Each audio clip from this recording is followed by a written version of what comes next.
The events in Charlottesville in 2016 marked a change in the conversation surrounding race in America. This country is polarized by these conversations, and as a result, we see an increased level of violence by white supremacist groups. This racist rhetoric has recently made its way onto an international stage, as even the President of the United States does not work to condemn it, but rather to justify it. White supremacy groups have a long history in the United States, yet some of the news around the group's recent activity has featured a decidedly modern taste. The leaders of the demonstration in Charlottesville in 2016, during which a man drove a car toward counter-protesters and killed someone, had organized using a Facebook event. Meanwhile, the Daily Stormer, a neo-Nazi news site, used memes to drum up enthusiasm for the demonstration. And just as the violence was unfolding in Charlottesville, The Guardian published a story about how young white men are becoming radicalized through YouTube.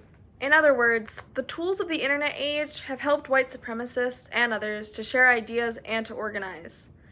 That is the dark side of the rise of the internet and social media. American white nationalists have manipulated new media to improve the reach and success of their movement by appealing to an audience that is easy to target online. There were certainly hate groups before the internet and social media, but with social media it just becomes easier to organize, to spread the word, for people to know where to go. It could be to raise money, or it could be to engage in attacks on social media. Some of the activity is virtual, some of it's in a physical place.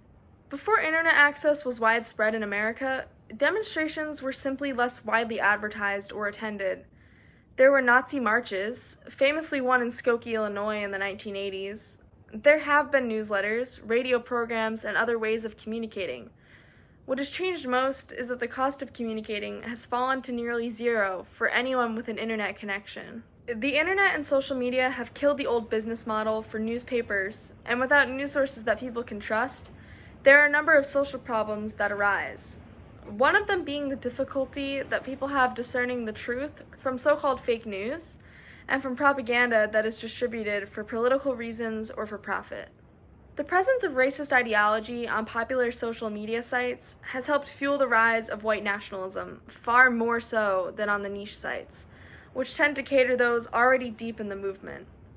We've had a decade-long period in which social media was unregulated when it came to speech.